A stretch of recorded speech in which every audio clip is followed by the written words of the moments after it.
Isto não é um símbolo do cristianismo. É uma adaptação pagã da cruz do zodíaco.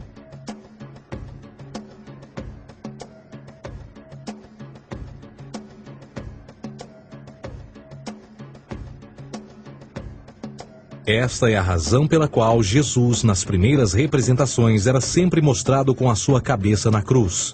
Jesus é o Sol, Filho de Deus, a luz do mundo. O Salvador a erguer-se, que renascerá, assim como o sol faz todas as manhãs.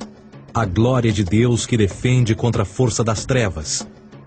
Assim como renasce a cada manhã, e que pode ser visto através das nuvens, lá em cima nos céus, com a sua coroa de espinhos ou os raios de sol.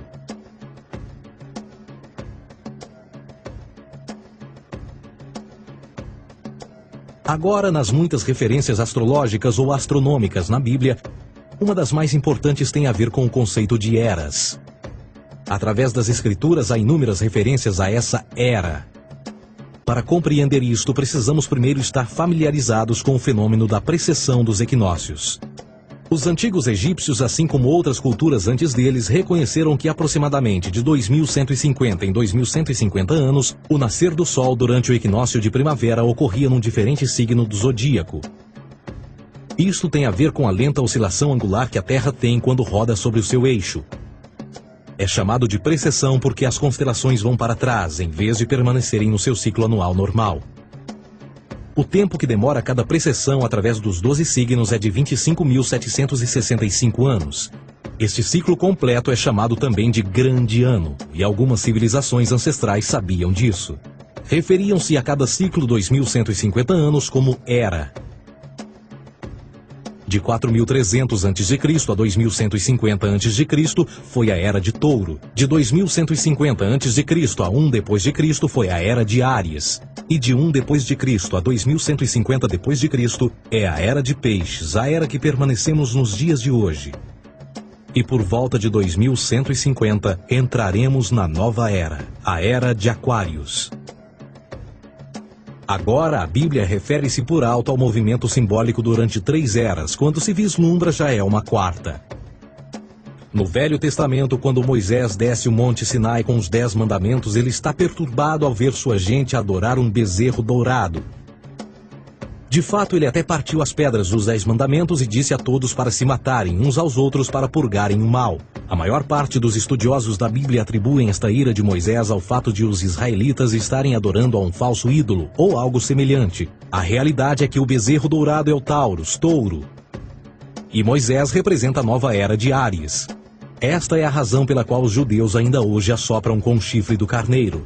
Moisés representa a nova era de Áries.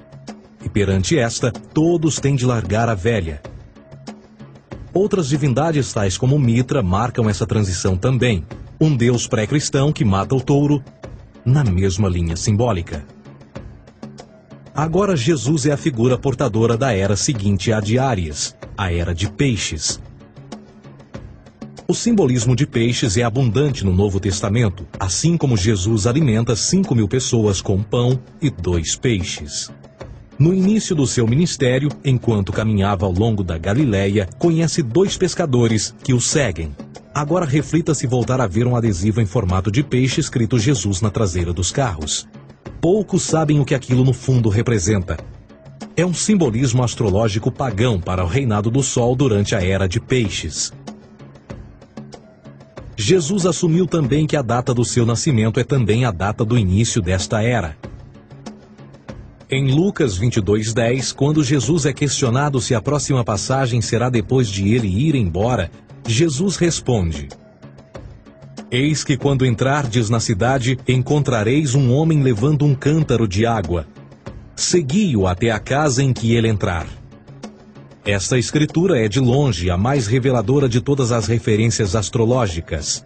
O homem que leva um cântaro de água é Aquários, o portador de água, que é sempre representado com um homem despejando uma porção de água. Ele representa a era depois de Peixes, e quando o Sol, Filho de Deus, sair da era de Peixes, Jesus, entrará na casa de Aquários, e Aquário é antes de Peixes na precessão dos equinócios. Tudo o que Jesus diz é que depois da era de peixes chegará a era de aquário.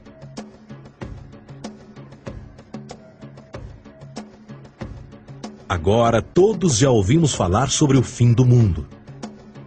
Deixando à parte o lado cartunista no livro de Apocalipse, a espinha dorsal nesta ideia surge em Mateus 28:20, onde Jesus diz: Eu estarei convosco até o fim do mundo, dos séculos em português. Contudo, na tradução inglesa da Bíblia, a palavra mundo está mal traduzida. A palavra realmente usada era aion, que significa era. Eu estarei convosco até o fim da era, o que no fundo é verdade. Jesus, como personificação solar de peixes, irá acabar quando o Sol entrar na era de aquário. Este conceito de fim dos tempos e do fim do mundo é uma má interpretação desta alegoria astrológica. Vamos dizer que aproximadamente 100 milhões de brasileiros acreditam que o fim do mundo está próximo. Além disso, o personagem de Jesus, literalmente e astrologicamente um híbrido, só demonstra o quão plágio do deus Sol Horus do Egito, Jesus é.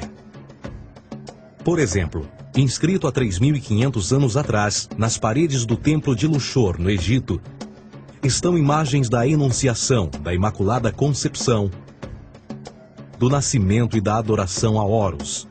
As imagens começam com o anúncio à Virgem Ísis de que ela irá gerar Horus, que Nefe, o Espírito Santo, irá engravidar a Virgem, e depois o parto e a adoração, e que é não mais do que o milagre da concepção de Jesus. Na verdade, as semelhanças entre Horus e Jesus são flagrantes.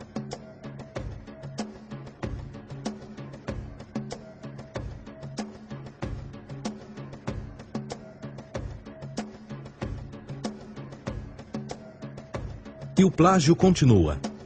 A história de Noé e da sua arca é tirada diretamente das tradições. O conceito de dilúvio é presente em todas as antigas civilizações, em mais de 200 diferentes citações em diferentes períodos e tempos. Contudo, não será preciso ir muito além da fonte pré-cristã para encontrar a epopeia de Gilgamesh, escrita em 2600 a.C.